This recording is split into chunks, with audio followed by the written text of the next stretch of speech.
welcome back to Podcast Bozo, where week after week, three bozos teach each other new things and learn from astonishing guests, but not this week. Today, we're talking about representation in media, as in how video games, movies, and news portray marginalized groups, and even sometimes non-marginalized groups. I'm your host, JJ. I'm here with Eli, our resident artist, Corey, our transitioning drifter, and I'm JJ. And I'm JJ, but you can call me Beelzebub. Before we put our sweet lips in motion, we want to encourage you to contribute to the conversation, communicate with us over the social medias or our website. Core, what would they type in to find us? I mean, you could Google search bean sauce, and maybe that would lead you in the right way. But if you're really trying to get down to the nitty gritty, you gotta look up Podcast Bozo. That's P-O-D-C-S-A-S. P-O-D-S-A. P-O-D-C. P-O-D-C-A-S-T-B-O-Z-O. Yeah, there you go. All right. Speaking of our website, go there, donate. We'll read whatever you write in the donation message or write you a little backstory. Not sure what that means. Donate to find out. Plus, that means all that money goes back into the production and distribution of this podcast. Just so you know, after this episode, we're actually having a live stream for anyone who pays attention to us. You won't be able to talk on it, but we will be talking onto it, and you can contribute via Discord. So check out that link in our bio for future episodes. I know you won't be hearing this afterwards, but we're going to start doing this right after the recording. So that's around 10 p.m. Eastern, 9 p.m. Central, 8 p.m. Western, and the Pacific time is 7. We're watching it. Oh boy. Every Thursday We're going to try to do that.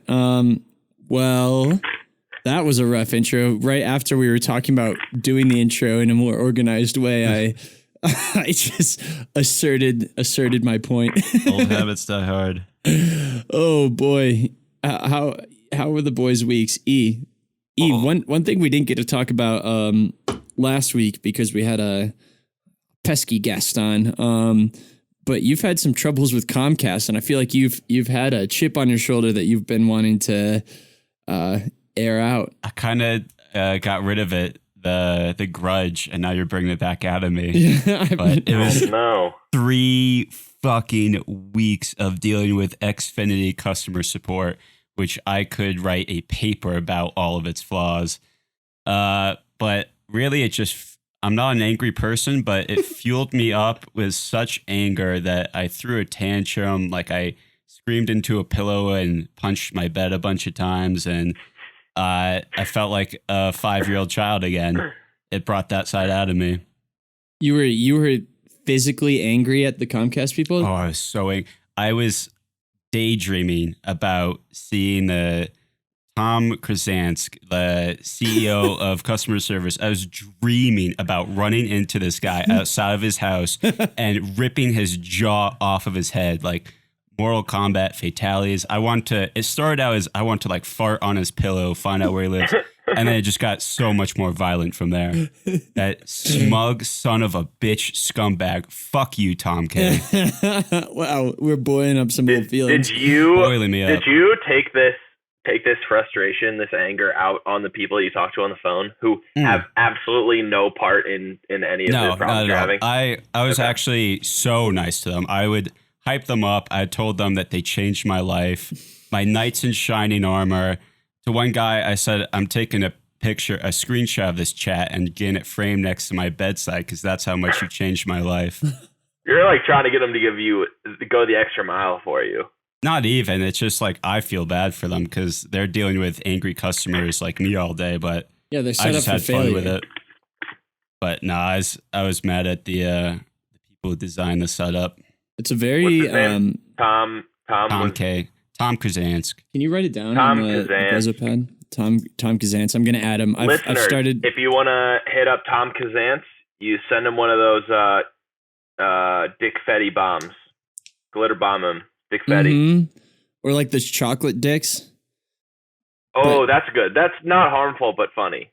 Yeah, but make it dark chocolate. He needs harm brought his way. Like, people don't like the taste of dark chocolate, do they? I'm gonna have to say I think that more people probably like dark chocolate. Oh, fat chance. What's this hot guy? take? Adults, I feel like that's That is a very adult thing. Yeah. middle-aged move. Like after you turn taste. 30, you're like, oh, milk chocolate. I'm not a child. If you say caramel, you like dark chocolate. That's a good one. Corey, you actually kind of strike me now that I say that. You probably say caramel. Actually, I bet you Cheap says caramel. Yeah, I'm definitely on the fence with that one. Like, I'll say syrup or syrup. Mm-hmm. I think I say caramel or caramel. Is there a context aspect to that? I think typically reading the word caramel, I tend to emphasize that second A. Ugh, it makes me cringe. When people say caramel, I just feel like I'm getting like waterboarded with like just thick syrup. That's how I feel. Viscous molasses. Yeah. Caramel. Not liquidy syrup. Like the person that invented that way of saying it had like a lump of caramel on their like throat. Caramel. I mean, but look at how it's spelled though. Like, it's not spelled caramel. Yeah, but it was corrected for the better. Maybe it's a laziness thing, Caramel. Yeah, less syllables. It's an efficiency thing. Candy stores don't have a lot of time on their hands. They got new customers to deal with. Dylan's candy bar, always popping off. Yeah, exactly. I love candy stores so much. Yeah, I never visit them because I don't indulge in that pleasure. But it's one of the 7 deadly sins. Yeah, Johnny's sins. Hey. Johnny's 7 deadly sins. we should ask him that. We should ask him about that. We're having Johnny Sins on the podcast in a couple weeks. Yeah, well, maybe unconfirmed so far, but hopefully that podcast daddy gets what he wants. So he's gonna. I definitely want to ask him, what are Johnny's 7 deadly sins? Yeah, if you're listening and you have any questions for Johnny Sins, please shoot them at us. One thing that I've recently been enjoying with our social media presence growing is like adding companies who make me mad, and they seem to respond a lot faster on Twitter these days. I mean, we have 320 Twitter followers, so it's not that much, but ever since I started doing that, and on Instagram where we have like 600 followers, they seem to respond. I don't know if it's just cognitive like bias or whatever, but like the other day I was trying to get Quinn tickets and Axis was just like fucking up, and Quinn sold out really fast. So I took my anger out on Twitter at Axis, and they like immediately were like, please DM us about this. And I was like, how about we take it out here? How's it feel to have power? Like, no, I want to smear you in public. Yeah, exactly. I actually did have to. I was like, how about we talk about your shitty customer service out here? They didn't respond to that. And long story short, I'm still not going to the Quinn concert. Hey, a couple more 100 followers and I'll be front row seats. Story. I will be Quinn. At 400 followers, I'll be up on stage with him. Is it backstage? Quinn 92? Yeah, exactly. I did get to go. He's a normal looking guy. He's a very normal. Is he a very plain Joe? It's got crazy. I love face. It. Yeah. Yeah, he's just a dude. He's been like married to his high school sweetheart for a while, kind of like Luke Combs type story. Oh my gosh. Actually, he's kind of like the Luke Combs of pop. Man is spherical. He is very spherical. He's cute. He is. He kind of designed that sweet. Look. He looks really sweet. The otter boy look, where you're just kind of like such an otter boy look. He's a little rascal.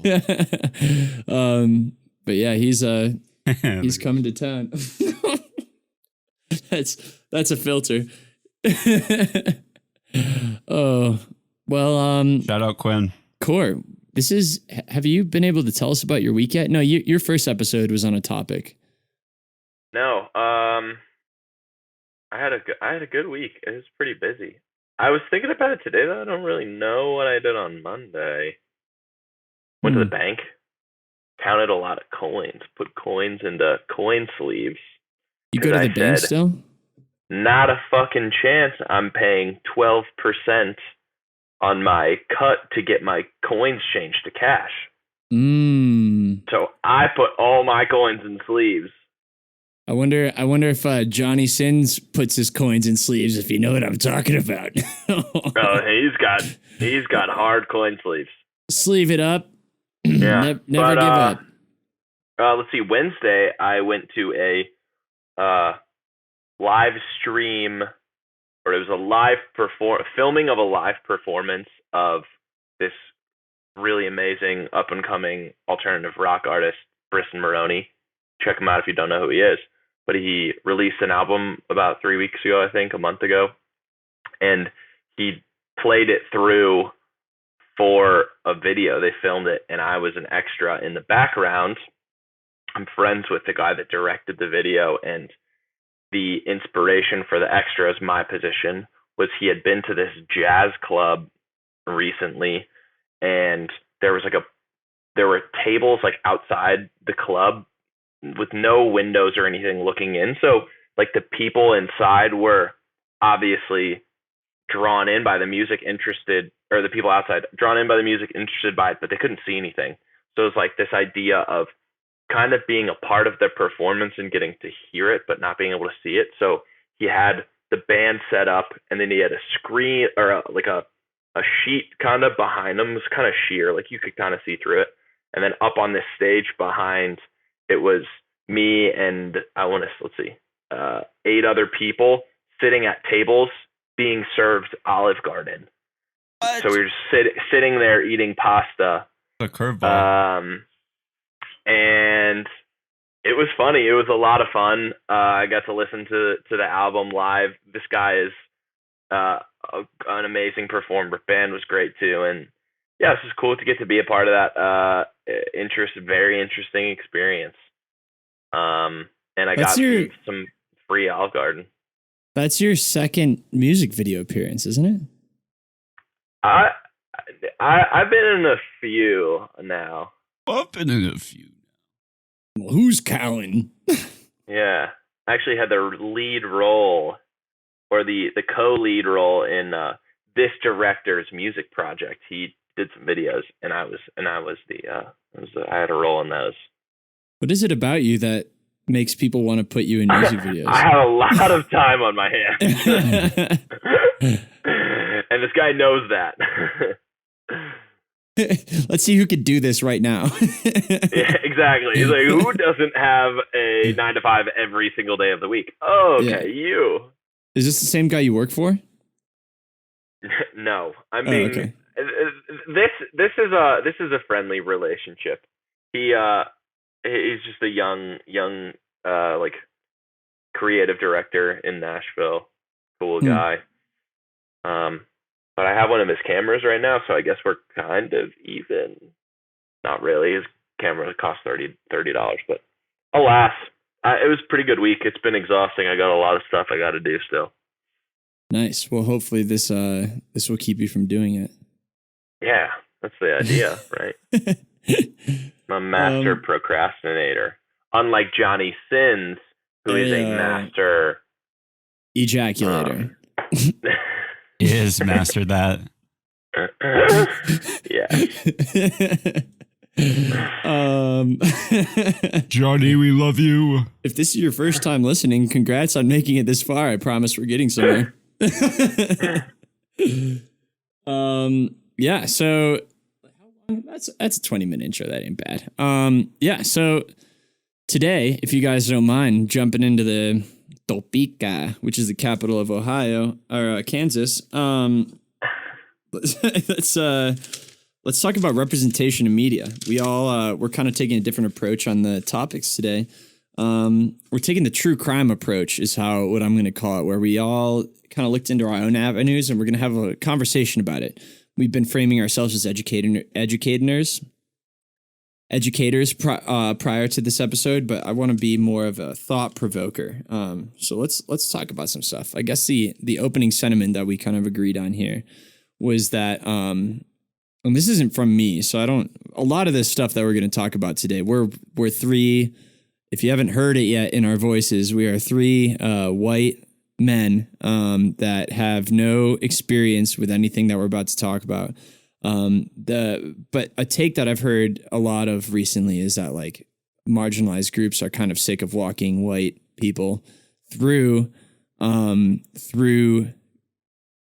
like why they should understand the issues that they're plagued with, when it's really a white person issue. If you think about it, when it comes down to it, is that the issue isn't that it's not just because a marginalized group is being marginalized, it's not their job to become unmarginalized. It's an issue with the people marginalizing them. They have to figure that out. So it starts with an awareness. And maybe it's awkward sometimes, and maybe we're incorrect sometimes, and I'm incorrect all the time. So always feel free to remind me of that. But it's important to have that conversation and not to put the burden of that intensive work fully on the marginalized people. And yeah, there's an aspect where like we were definitely white people are blind to it in a lot of aspects. And I like to think I'm aware of things like that, but I know that I'm still not aware of a lot of different things when it comes to marginalization, representation, and race and sex and sexual orientation and gender and all that kind of stuff. I don't know. But yeah, long intro. That's kind of what got us into it. It's kind of trying to put the burden on ourselves in the conversation of things. And another thing that kind of brought this up was we were supposed to have a guest on today. His name is Andre Domis, and that's how you say it. Surprisingly, I thought it was Domis, but it's Domis. Sounds French. But he specializes in representation, especially in Black communities. And most of the stuff I've seen him talk about is like game representation in games. I know that's not all he focuses on, but I think it's very interesting to consider that, because you think of movies and media and news and things like that, and how marginalized communities are represented. But he talks about games, and there's a lot of things that are like, right, once again, like white people being ignorant, they're right under your nose that you don't notice if you're not all the time, if you're not in one of these marginalized communities that we should be noticing. And he's a very interesting speaker, and he points out a lot of interesting things in that regard. So we're using this episode as a prep to talk to him and be more informed, and maybe engage with you guys with any questions you might have for him in the future. So yeah, that's kind of the preface. Are we all ready? Yes. Yeah. All right. I flipped off the wrong page on my notes here. Also, Jay, beautiful opening, beautiful disclaimer. You're killing it. Thanks. I appreciate it. I need that confidence booster. Before the episode, we were talking about my fumblerooskies with my tongue-larooski. Obviously, I don't fumble in the bedroom, but sexy tight. But yeah, it's good. I need that positive affirmation. Also, we do have haters. I feel like we have just as many haters as we have people who like us. And to those guys, we do have haters. Oh yeah, it's awesome. It's so funny. I want to see a piece of that. You can catch it. Most of our haters appear on Instagram, and most of them come in flashes, and they'll like hear a little clip out of context, and then they'll say something mean, and then they'll never appear again. But there's one, she keeps watching the episodes and clips and coming back to tell us what we're doing wrong, which I appreciate, although I disagree with her adamantly. Yeah, I disagree with her adamantly. She's a big Trumper. I would say, I personally would encourage that somebody who doesn't like us is spending the time to watch us to find more reasons to not like us. I like that too. All the power to you. Take your time to watch us. Pick me apart. Pick my nose, why don't you? Me. Figure out my 7 deadly sins. I want you to take my shit and eat it too. Okay, maybe let's move on. Into the topic. Oh, I don't know what you guys looked into, but the things that I kind of looked into were buttholes. Oh, gotcha. Roasted. Whispering eyes. The oracles of the ass. But I started with Andre, and kind of he had a TED Talk in Toronto that was kind of my first exposure to him. But I kind of moved into cinema because I think that's kind of just the most prevalent, relatable topic. Although many of us are gamers, I can't identify with the gaming side of things that much. The only games I play, I'm either an airplane or a rocket ship. So there's or Sims. That's true. Actually, that's probably a good conversation to talk about. But I guess I don't know which.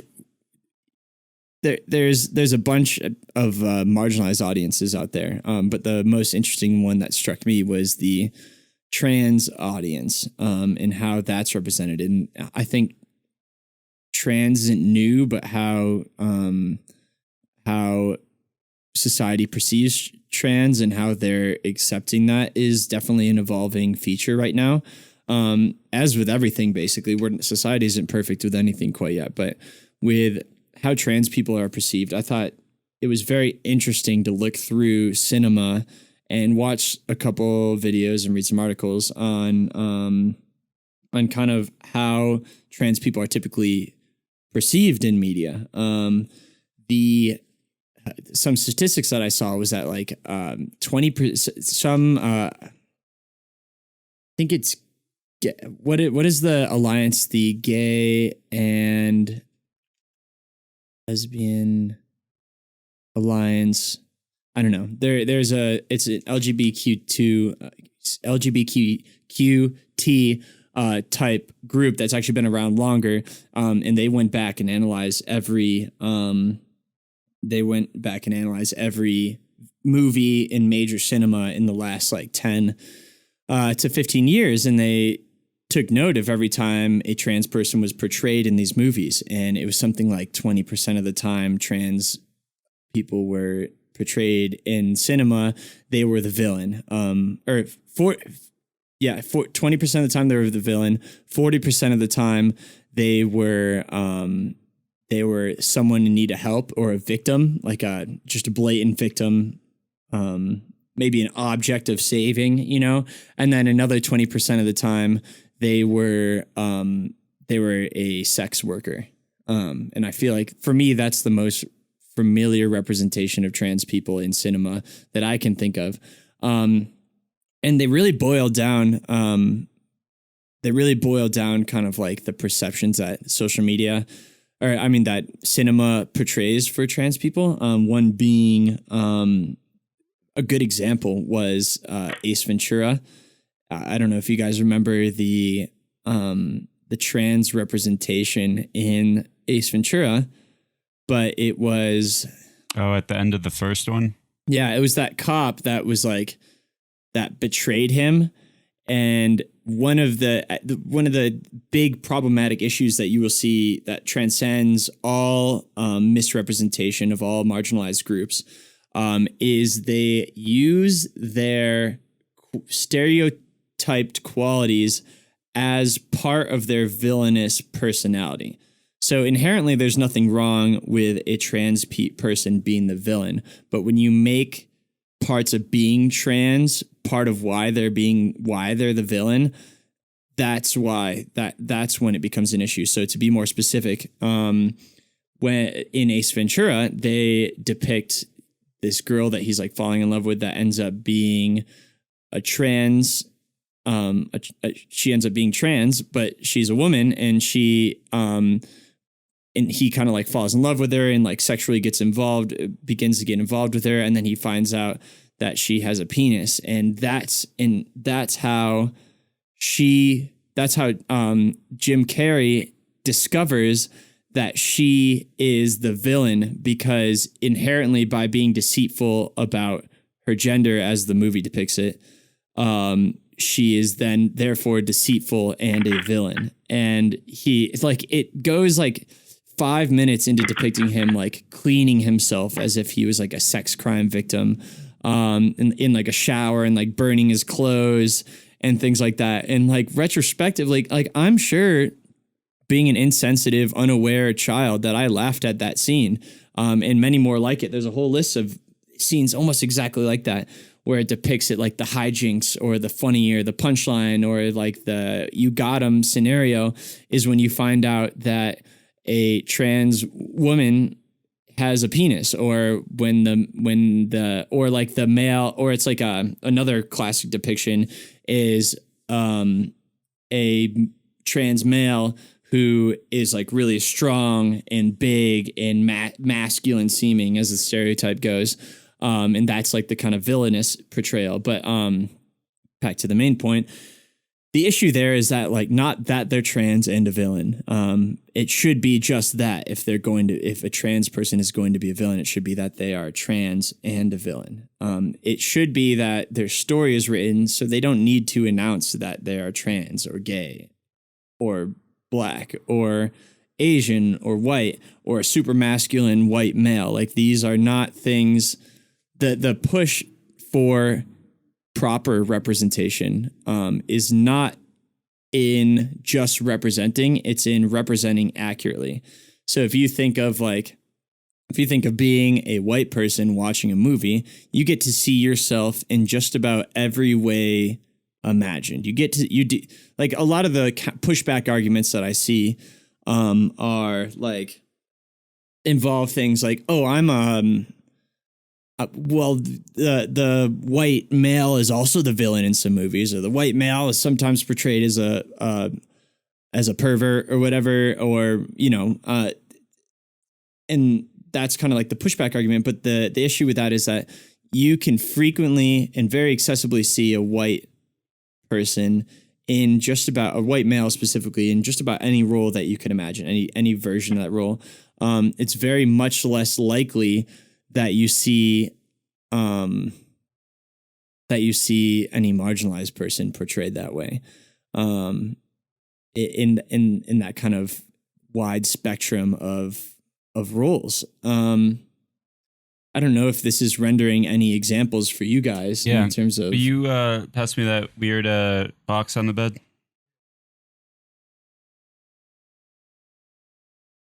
Yeah, this relates to what I was researching, which was more artistic.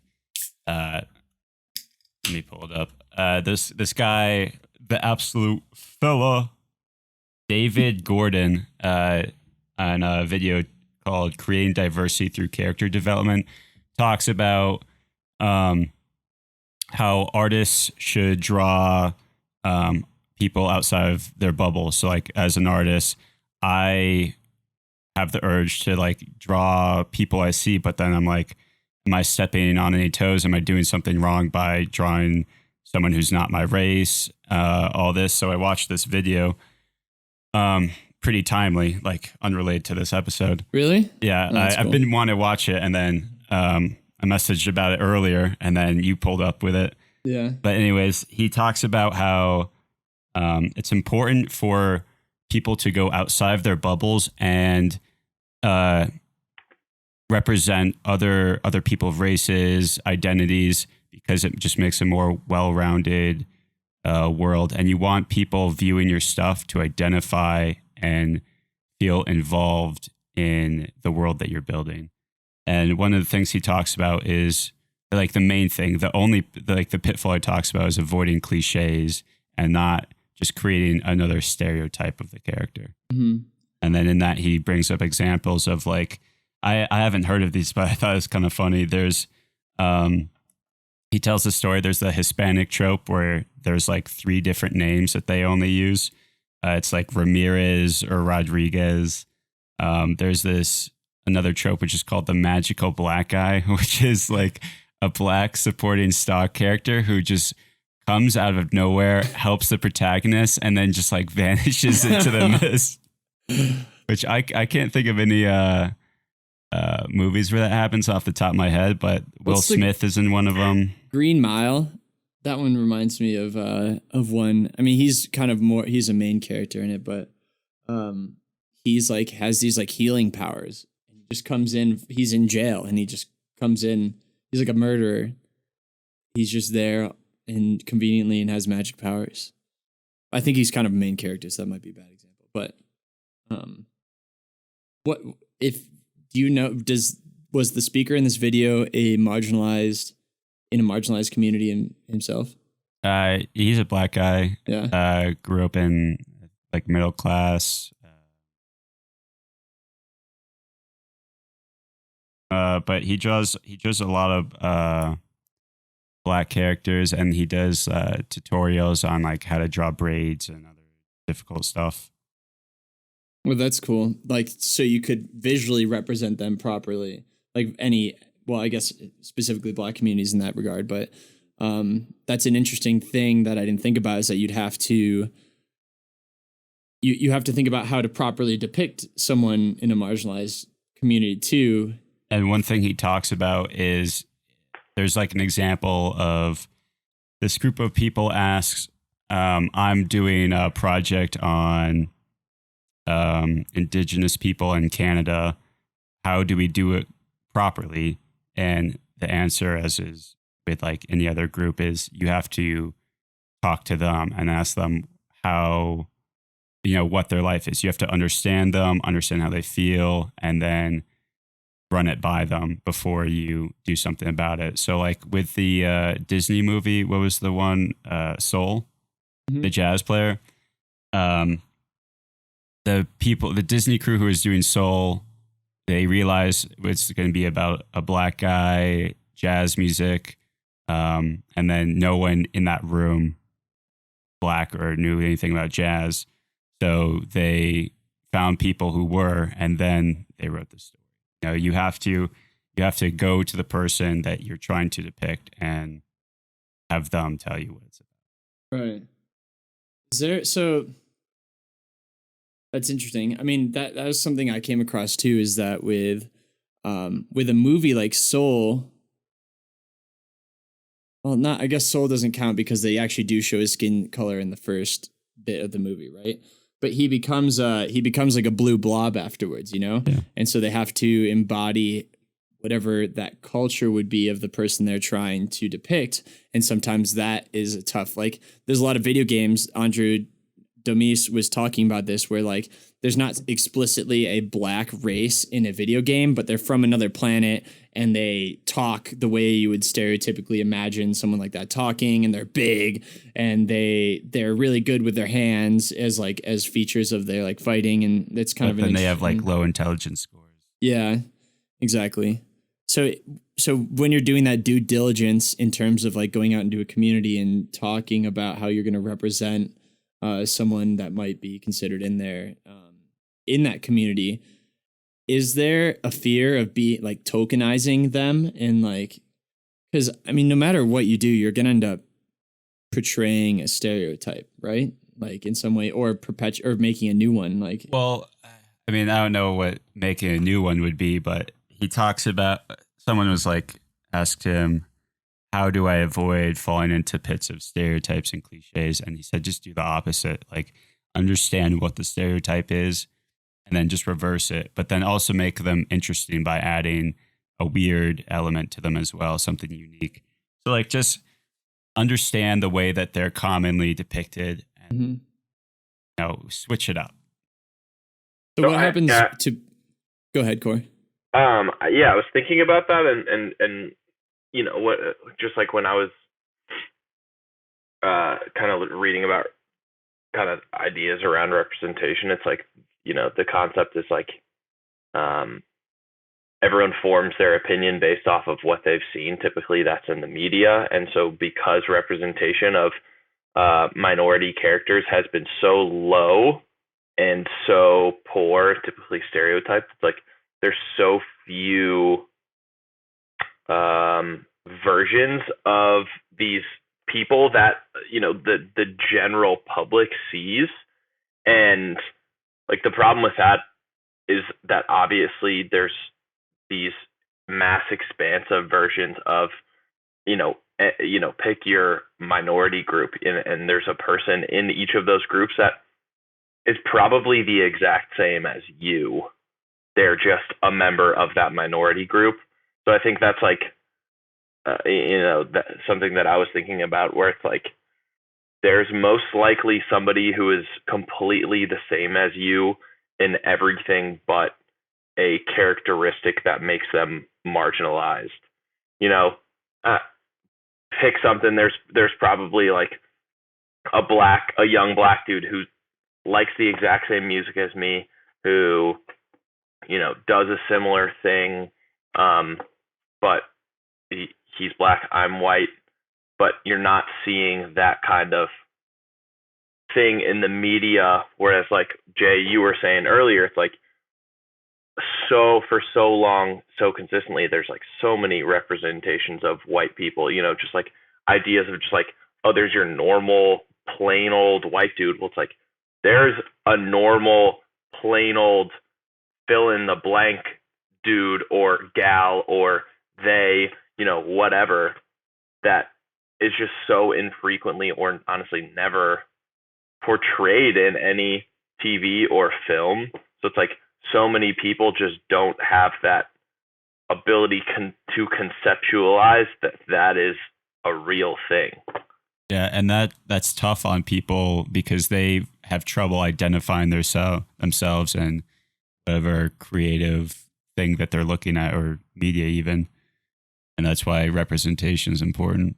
And similar to what you're saying, media creates a bubble, and one of the important things of diversifying, especially if you're creating and you want to include marginalized people, is to find similar interests and meet people that way. So like you were saying, we have a small view about certain types of people because of media coverage. Well, you know, if your hobby is like you like watching anime or something, then you can easily find marginalized people who have the same interests about that you'd have, and then connect with them through like a forum or a comment section of a video or anything like that. Mm-hmm.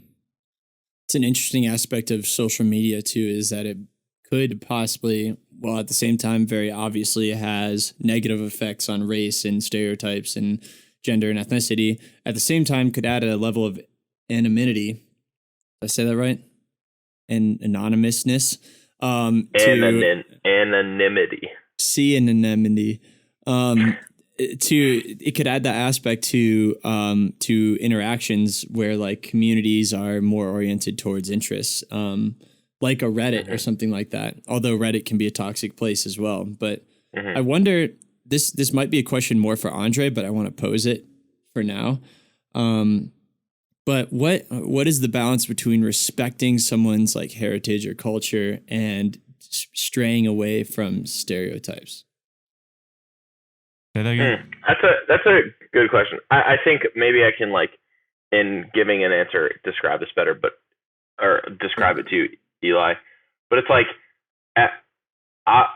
you know, stereotypes come from some, you know, I don't know how to phrase this correctly, but like some portions of stereotypes come from truth, you know, or culture or ideas, and they're just incorrectly represented. Potentially, that's definitely not true. But I would hope that you can understand what I'm trying to say. There is like, is like a lot of stereotypes are just like overblown ideas about people that are miscorrectly held. So it's like, how do you acknowledge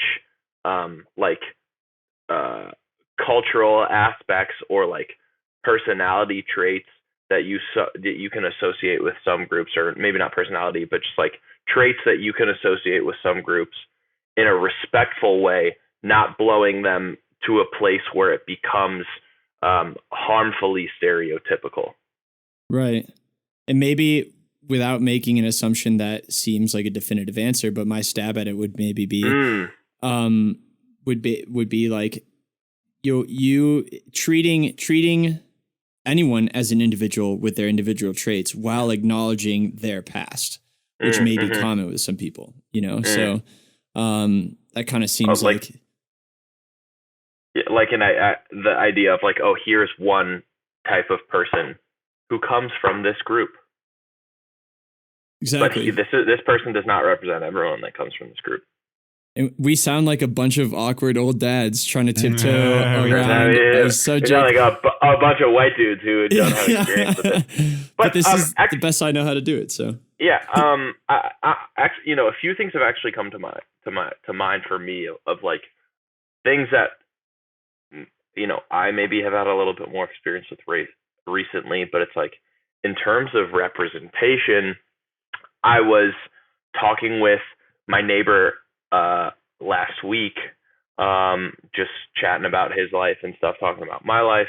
And I was talking about how I, ended up deciding I wanted to work in the music industry, and that man, I already feel so silly for making this comparison, but I would like to say that it's in my mind because this guy, drew the parallel to make his description, more accessible for me, I guess. But I was saying how I decided I wanted to work in the music industry, and I did that because my brother was in the industry. I think I said that I don't think I realized that was a thing, or wouldn't have realized that was a thing, if my brother had not decided to come to Nashville to go to school for music business.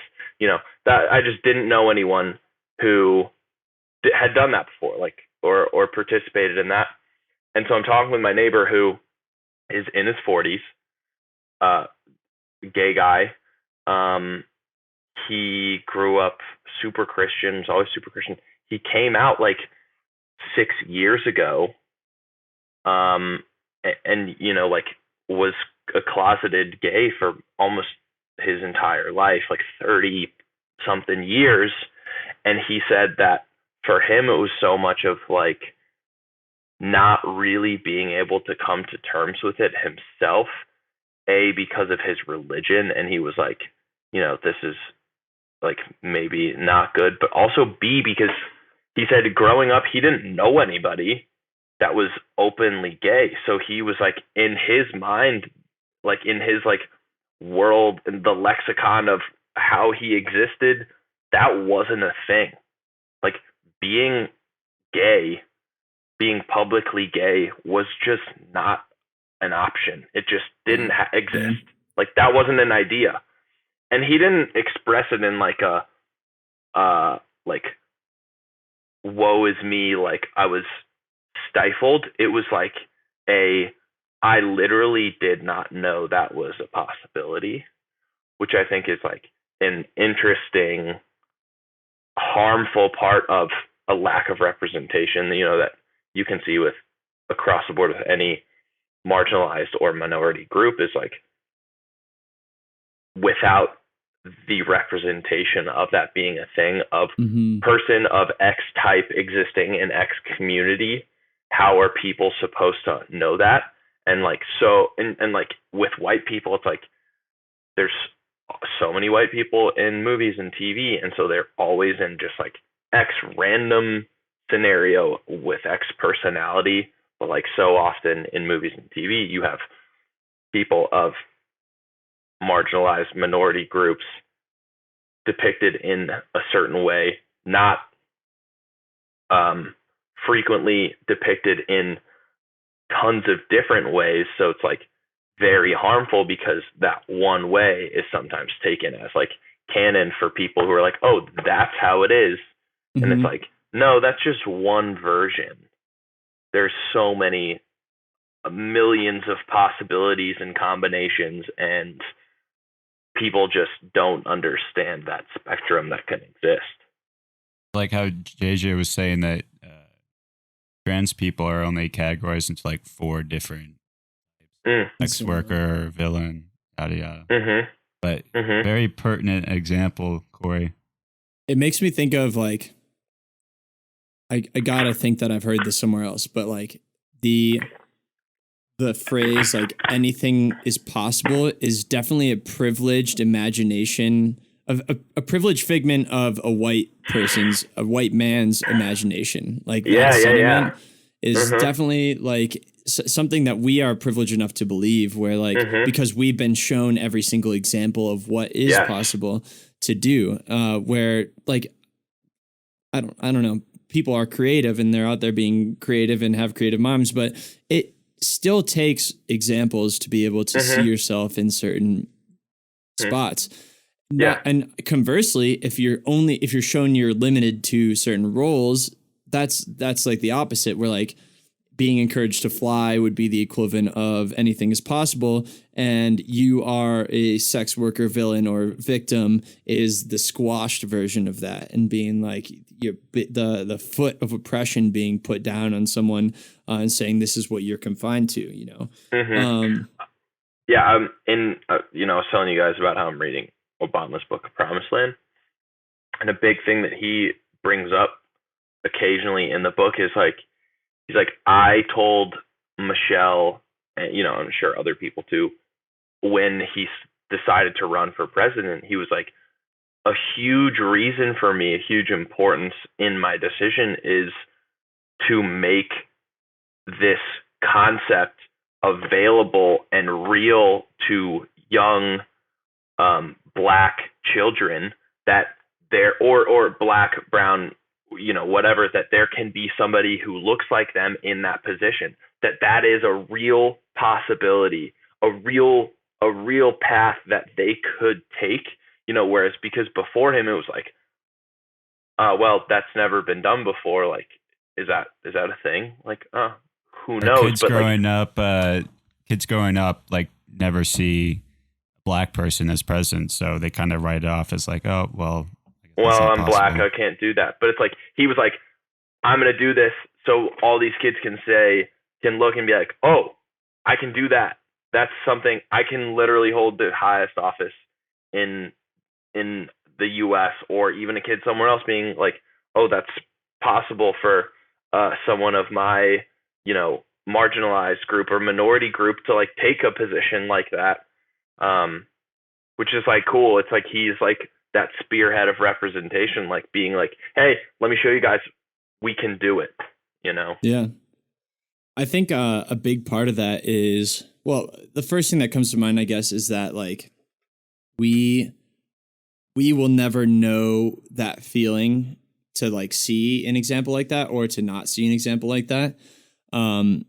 Because one way to know that is if you look on like any forum about featuring a conversation like that, where people are like, well, of course you could do that. Like, of course, like there's always white guys on a forum, like being like, oh, of course you could have been president. Like those are just the rules. You could be if you were this or this or this, and like the total lack of acknowledgement. And then there's always the kiboshers who are talking about, oh, what now you believe, or like how big of a deal is representation? And there's people who see that, and then there are people who see there's the whole other side of like when like the whitewashing aspect of like someone who plays a trans person or plays a gay person but isn't actually gay in a movie or something like that. There's that was like kind of like a first wave of representation of being like, see, we're putting these people in movies, but that often came down to being stereotyped. And it wasn't until recently where actors started denying roles due to social pressure and saying like, I don't want to play a gay person when there is a capable gay person that could play that role. And I don't want to play a trans woman if there's a trans woman that could play that role. But that being said, like, I think it's impossible to go back to that original point. It's impossible for us to know how meaningful that is or not meaningful. I don't know. I'm not going to try to pretend, but from accounts, and like Obama said, like it is definitely meaningful to some people. It's the flip side of the coin of like the Confederate statues that people claim are just part of history and that need to stay up. To me, at least, this could be a controversial topic. I don't know, but like the people saying that Confederate statues should stay up, and like being someone who's marginalized by one of those Confederate statues and walking to school by it every day, like not acknowledging how that could affect someone. But I'm wandering around a lot here, but I have an analogy that I want to throw by you guys, that I think could be a good way to give us a close perception of what that might feel like to see an example of something happening. But like, for example, this could be a shitty comparison and it might be patronizing. I don't know. Let me know. But like we did not think it was possible. Humankind, like people did not think it was possible to go to the moon until someone went to the moon. And now it's very obviously possible to everyone. It's very easy to see that we could go to the moon and maybe even Mars now. But we're not sure that it's possible to go to Mars until we get there, you know? And then once we get there, we're going to say, obviously it was possible. I don't know. I can't think of like something that I can relate to at least, where it's like more obvious that it's like, it takes someone being there first to understand that you can be there. So in the terms of like treading a path or something like that. Like when you're in a scary basement and you don't want to go first, or you're going to die, you're like, you go first. And once you see someone else do it, then you can fall. And then you turn on the lights and there was no danger ever. Old man jacking off in the corner. Yeah. I probably sound like an idiot for just like coming up with that metaphor, but yeah, I guess that's just the best way I can describe it, is just like, if you think that's meaningless, just think about any human first that's in the past already and how that can be easily perceived as something that we could all obviously do at some point. Let's see, you were talking about like gay representation too, Core. Again, like to just throw this disclaimer in here over and over again. None of us identify as gay, but and I don't want to pretend to know anything about anything anyone gay has gone through, but I to try to attempt to talk about that. There's this funny ebb and flow that happens that I've noticed specifically. I know that it's happened to everything, but the examples in my head right now, with every marginalized group, I should say, but the examples flowing through my head right now happen to be about people who are gay. And that is namely like this whole thing that I kind of touched on earlier, where you're talking about how you get representation, and for people who are like always pushing back against like, oh, you don't need affirmative action, you don't need equal representation, you don't need for that side of the argument, when finally someone who represents that marginalized group appears in media or something and it's declared as a big win, they all of a sudden, they feel like they've done their part. That group that's been pushing back that whole time, they feel like, all right, there you go, you've got your win.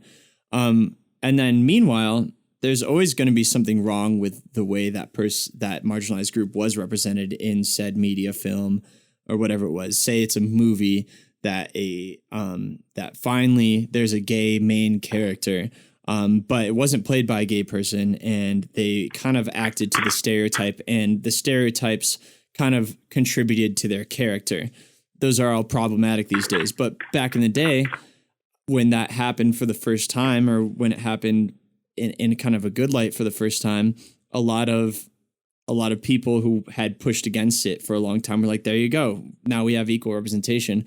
And then the marginalized group was like, yes, that's a good first step, but we'd like to see it played by a gay person. We'd like to see the character not have to announce that they're gay. You know, we'd like to see that the qualities of being gay had nothing to do with their actions in the movie. And then the pushback group says, oh, well, like, what do you want? We can't win. Like, now you're just fighting against your own cause. And there's this kind of like, I guess I just want to acknowledge that kind of like back and forth that happens. Forget the name of it, but historians know that there's always it's like pendulum theory, I think, where with every push in one direction, there's another push back. So whenever there's like a conservative wave, you'll get a liberal wave and then back to conservative, and it's always back. Forget the name. I think it starts with an S. Pendulum theory. Swing theory? Like some weird like Strattonford. Oh, it's someone's name? Swine. I'm just making all this up right now. Strattonford theory. The Stranahans. Sponsored by Stranahan's whiskey. That's how we promote our whiskey sponsorship. There's this old Norse tale that goes something like Jim Beam, whiskey for me. Every sip gets my nips hard as can be. Jim Beam. Jim Beam caramel. Thanks for listening to this old Norse tale. Yeah, that brings up we're pretty close to wrapping it up, I'd say, but that brings up the idea of I really timed that live stream wrong. Anyone who tuned on at 10 Eastern time, I'm sorry, I didn't do the conversions correctly. We might not have any guests on the live stream tonight. Conversions. That contrapositive. Gender is another interesting. We haven't really touched on gender a lot. That's the other flip side of the coin, that the other thing that we don't understand. But something that Johnny Sins will. So tune in next episode. But gender is another incredibly misrepresented community. Like women in video games was one that Andre Domis was talking about, and how this is what really, I feel like such a stupid idiot saying this shit, but I might as well say it. But obviously I realize that this stuff exists, but whenever someone points out a new example of something like video games, I don't play a lot of video games, so that's not right under my nose necessarily, but once it's pointed out, it's kind of obvious. When you talk about that, the title of the first video that I was exposed to, did you guys watch this one? Called "Lingerie is Not Armor." That was the one that Andre Domis suggested in his TED Talk. He no.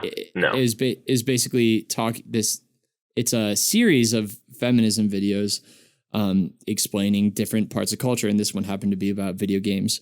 Different parts of culture in how they exploit women's body as sexual objects, basically, is what the series is about. This one specifically talking about video games, and how when you look at men in video games and they have big muscles and awesome fighting traits and they can do everything. They can be a sorcerer or whatever, and they can be you can just do just about everything. And then the woman in the video game often wears a with a bra and a thong, and that's her combat gear. And the noises she makes in the video game are often very stereotypical, girly noises, and that representation in general. And the part that was really interesting is when Andre was talking about I don't know if he has a daughter, but he was talking about if you had a black daughter and you handed her a video game where she could maybe play as a black woman, but her character isn't able to upgrade to do anything cool that the coolest players do. How does that affect? Be a mage. Yeah, exactly. I think what the example was. Yeah, was that it? Okay. Yeah. But there was that race that resembled black, a stereotypical black person. And she was excited to play as someone that represented her slightly, even if it wasn't close. And yet, even when she did, she was told that she had limitations via the game's programming, I guess. But the same thing happens with women. It's that push and pull again, where it's there is an example in this video where it was showing to the length of the length to which developers would go to try to make it sound like that the woman in the video game was sexual via her own design. It was something she wanted to, because there's this confusion between women being sexual as a pride of being a woman, and that gets confused with women being sexual objects. and objectified for a primarily male audience or presumed male audience when like a video game developing company and a board of white men are making these story concepts and stuff like that. Oh, let's throw big tits on her. Yeah, exactly. Like, all right, we're going to give the guy a bazooka and then we're going to give the girl a bazookas. You know what I mean? But like, probably a poorly made joke, but but like the idea is like a lot of games spin the like women's like the projection of women in video games as like their own self-empowerment to be able to dress like that in combat. And it's so funny because like, first of all, this isn't an actual woman. This is like code made by white men. So like, there have been statements by like game CEOs after being criticized for like their portrayal of women in video games being like, well, isn't it okay if she chooses to dress that way? And then people being like, that is not a person. That is something made by a bunch of white men in a room for a presumably male audience. And that presumably male audience part is very important because that's why they're making it her sexual. They're not making her sexual because for any other reason other than that it sells well.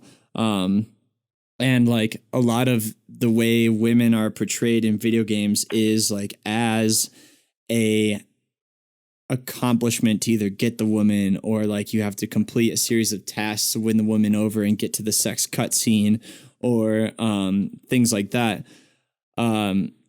So one of my favorite examples, back to what I was started this sentence with, is that they have this like cutscene of these two like jacked men like first meeting this woman character who's like in a cage and all she has on is like a thong and like a bra or something like that. And the way the game tried to incorporate into the story was like the lamest way.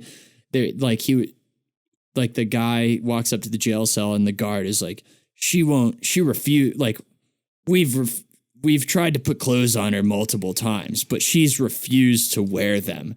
And then be like, it's because she breathes through her skin, but showering's okay. And then it goes to a cutscene of her like sexy showering. And then it goes back to them being like, so this is what she prefers to combat in. And it's just like, and she doesn't look like a different race of human or anything. So they didn't even put that minimal effort into like selling that story. They just wanted to make it sound like she was like, they wanted an excuse to make her basically naked, which was which was a hilarious version of that. Just like that corporate effort to still sell while still appealing to what is a very quickly growing woman gaming audience. So one of the sentiments at the end of that, and at the end of Andre's speaking, was kind of relevant to you, E, and what you were saying there earlier, is that like it's not like, yeah, there's benefit to like calling for big companies to change how they portray marginalized groups, but there's also the change is more honestly going to come with people like E and people like who that video was targeted at, E, talking about like it's your job as an up and coming artist or game developer or filmmaker or whatever it is to portray marginalized groups in more diverse ways and more frequently and that kind of thing. So to get outside of your bubble. Yeah, exactly. I don't know. That's kind of the conclusion. Anything you guys have to add to that? Can we go back to talking about boobs? Yeah, I know. I miss the buzzing, guys. Body types is another one. Yeah. Like yeah, definitely. You play Mortal Kombat, every single chick is just like there's a new word I learned today called like boxum or something like that. It means like oh, that's like an old fashioned word, isn't it? Buxom. I think so. Yeah. Buxom. This old chick in the video I watched said it. Buxom. My grandma said a lot. But yeah, those games, they just have like skinny waists, big tushies, big bazookas, and like that's it for every single character. I think we might have talked about this before. I'm getting flashbacks, but like the idea of like what is attractive is like 80% socialized.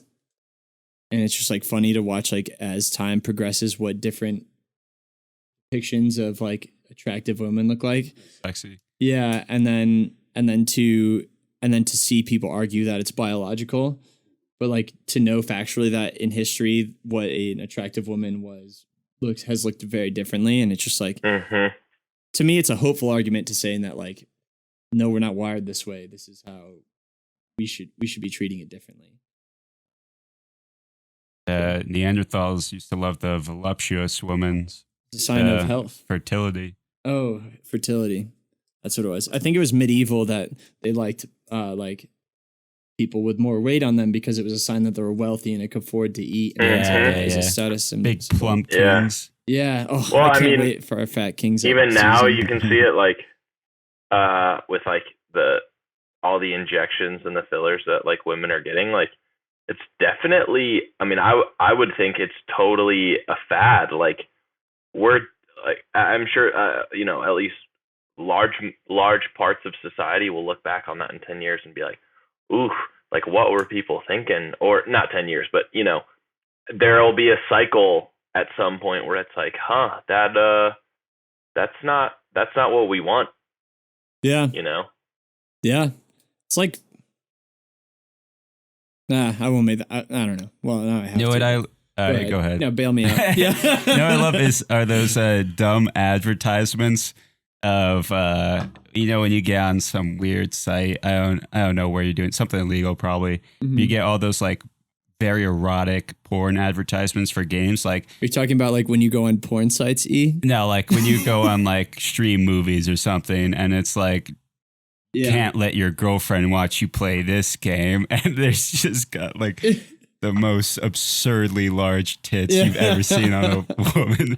And I always laugh thinking about like, who is that like donkey brain idiot clicking on this, just drooling at the mouth? And it's like it's what do you call it?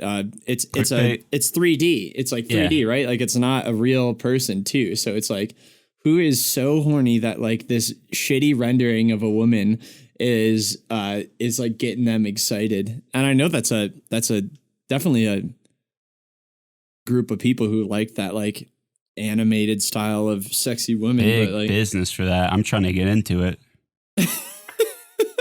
A lot of money to be made there.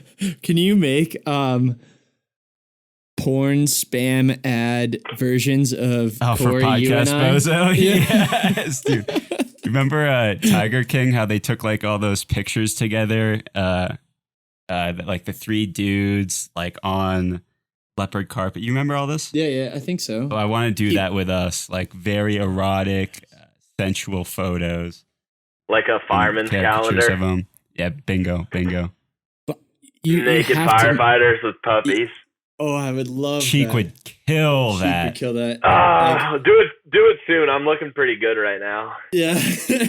January through November would be Cheek, and then we get December. Dude, I was thinking the same. I was thinking Cheek would be winter guy. He's got like that burly, keep you warm through the cold. Just calendar. Ski boots. Calendar would and be he's a holding good one. 2 skis in front of his junk. Yeah. Calendar would be a good theme for that'd be a good season. Good merch piece for podcast. That would be very good. I like that. You should also, if we ever start advertising for ourselves, make porn clickbait for us. Yes.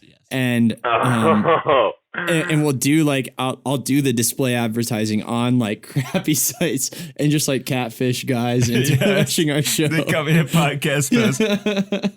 Your girlfriend doesn't want you to listen to this podcast. Yeah. You won't last long after seeing this video. It's us making fart noises. Don't click on this if you don't want to bust in your pants. Have you ever seen the brand of YouTube videos where it's like someone doing like some kind of like social rant that's really pretty well like articulated, but it's like over like it's a YouTube video, so like what's on the screen is like someone playing a video game, and so they're having this like social rant. It's probably like ripped from like a stream or something like that while playing a video game. Well, I guess my point is that we should do that, but like with a Pornhub type ripoff where we like have this this like build up to a porn video happening while we're doing our podcast, and then it just like never happens. It's like the setup with our voiceover of the podcast. Yeah. Like, have you ever seen Midnight Gospel on Netflix? Like that, but Pornhub. Oh yes, I like that.